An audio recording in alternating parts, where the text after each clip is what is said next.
የኢትዮጵያ ግብርና ትራንስፎርሜሽን ኢንስቲትዩት ግብርና በጎልማሶች ወይም ደግሞ በአዛውንቶች ብቻ ሳይሆን በወጣቶችም ዘንድ ለንግድ ተብሎ የሚሰራበት ተመራጭ ዘርፍ እንዲሆን ያስችላል ያለውን የስልጠና መርሃ ግብር ይፋ አድርጓል። በዚሁ ስነ ስርዓት ላይም የኢትዮጵያን በስንዴ ራስን የመቻል ስኬት የሚያሳይ ዘጋቢ ፊልምም ለእይታ ቀርቧል። ሪፖርተራችን ኤርሚያስ በጋሻው ተጨማሪ አለው። ኢትዮጵያ የስንዴ ፍላጎቷ ከምታመርተው የላቀ ነበርና ለዓመታት ከውጭ ስታስገባ ቆይታለች። 75 ከመቶ በአገር ውስጥ አምርቶ 25 ከመቶን ከውጭ ለማስገባትም በዓመት ከ700 ሚሊዮን እስከ 1 ቢሊዮን ዶላር ወጪ ይደረግ ነበር። ከ6 ዓመታት በፊት ግን ይህን ታሪክ ለመቀየር ጥረት መደረግ ተጀመረ። የግብርና ትራንስፎርሜሽን ኢንስቲትዩት እንደሚገልጸው በተለይ አዳዲስ የምርምር ውጤቶችን መጠቀምና በበጋ ወራት ጭምር በመስኖ ስንዴ ማምረት ከጥረቶቹ መካከል የሚጠቀሱ ናቸው።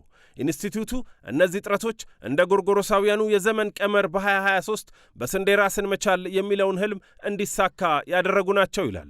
የግብርና ትራንስፎርሜሽን ኢንስቲትዩት ዋና ሥራ አስፈጻሚ ማንደፍሮ ንጉሴ እንደነገሩን ባለፈው ዓመት 7 ሚሊዮን ሄክታር መሬት ለምቶ 230 ሚሊዮን ኩንታል የስንዴ ምርት ተገኝቷል። በቀጣይ የተቀመጠው አቅጣጫ ደግሞ የሚታረሰውን መሬት ማስፋት ሳይሆን የስንዴ ምርት መጠንን መጨመር ላይ ነው ይላሉ።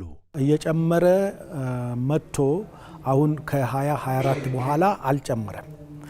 ያንን ኢንቴንሲፋይ ማድረግ ላይ ነው።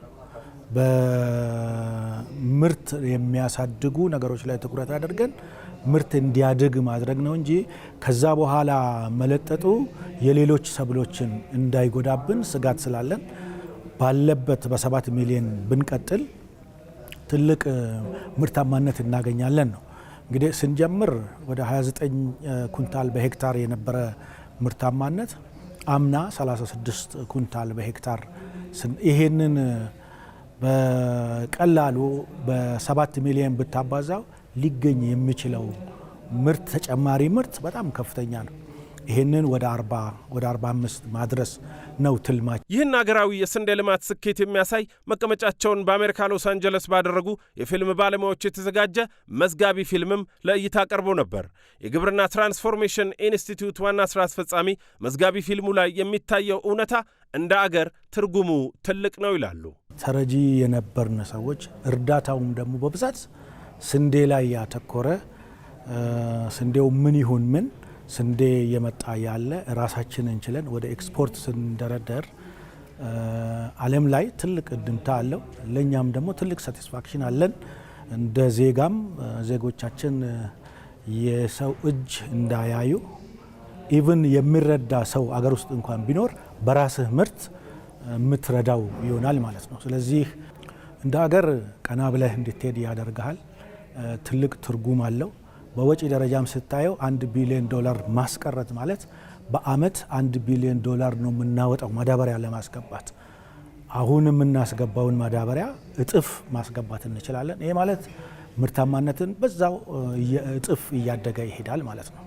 በሌላ በኩል ደግሞ የግብርና ትራንስፎርሜሽን ኢንስቲትዩት ከማስተር ካርድ ፋውንዴሽን ጋር በመሆን በመቶ ሺዎች የሚቆጠሩ ወጣቶች ግብርናን ለቢዝነስ እንዴት ማዋል እንደሚችሉ የሚማሩበት አግሪለርን የተሰኘ ዲጂታል አውድ ይፋ አድርጓል። ይህ ስልጠና ግብርና በጎልማሶችና በአዛውንቶች ብቻ የሚሰራ ባህላዊ ስራ ሳይሆን ወጣቶች ለንግድ በሚውል መልኩ እንዲሰማሩበት ማድረግ ነው ዓላማው። ዋና ሥራ አስፈጻሚውን ምን ያህል ወጣቶችን ለማሳተፍ አቀዳችሁ? የኔትወርክ መሰረተ ልማትና የዲጂታል ቁሳቁስንስ ከግምት አስገብታችኋል ወይ ብለን ጠይቀናቸዋል።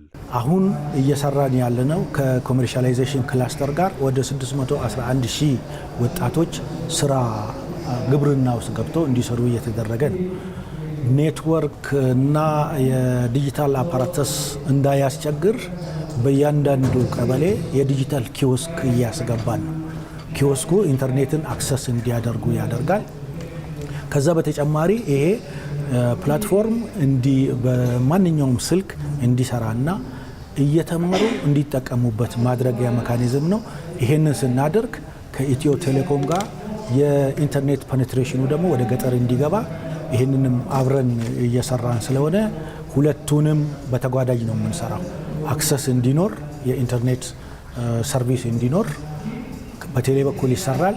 አርሶ አደሮችና ወጣቶቹ ደግሞ እንዲጠቀሙበት የዲጂታል አፓራተስ አቫይል እናደርጋለን አትሊስት አንድ በቀበሌ። አግሪለርን ኢንስቲትዩቱ የሚተገብረው ግብርና ተኮር የወጣቶች የስራ ዕድል ፈጠራ ወይም አደይ መርሃ ግብር አካል ነው። የፕሮግራም ዳይሬክተሩ ለዚህ ስልጠና እስካሁን 41 ማኑዋሎች ተሰናድተዋል ብለውናል። አክለውም አሁን ላይ ከተዘጋጁ የስልጠና አይነቶች የተወሰኑትን አጋርተውናል። አንደኛ ለአቮካዶ ችግኝ ማምረት ቢዝነስ፣ አቮካዶ ችግኝን አምርቶ በነርሰሪ አሳድጎ ግራፍት አድርጎ አሳድጎ ያንን በመሸጥ ገቢ ማግኘት እንዲችሉ ወጣቶች እዛ ላይ ትኩረት ያደረገ። ሁለተኛ በበቆሎ እሸት፣ በቆሎን ለእሸት ማምረት፣ እሸት ገበያ ላይ እንዳክል አስፈላጊ እንደሆነ እናውቃለን። በመስኖም ተደግፎ በዝናብም ወጣቶች መንግስት በሚሰጣቸው ከጋራ ከወል መሬት ከመንግስት መሬት በሚያገኙት መሬት ላይ በቆሎ እሸትን ለገበያ የሚያመርቱበት የሚያግዝ ይዘት እዛ ላይ ገብቷል። ሶስተኛው ሽንኩርት ዘር ማምረት፣ የሽንኩርት ዘር ማምረት በጣም አዋጭና ወጣቶች በአጭር ጊዜ ውስጥ የሚቀየሩበትና ጥሩ ደረጃ ላይ የሚደርሱበት ወደ ሌላ ኢንተርፕራይዝም የሚሰፉበት የሚያድጉበት ሆኖ ስላገኘ ነው። የሽንኩርት ዘር ማምረት እዛ ውስጥ አለ።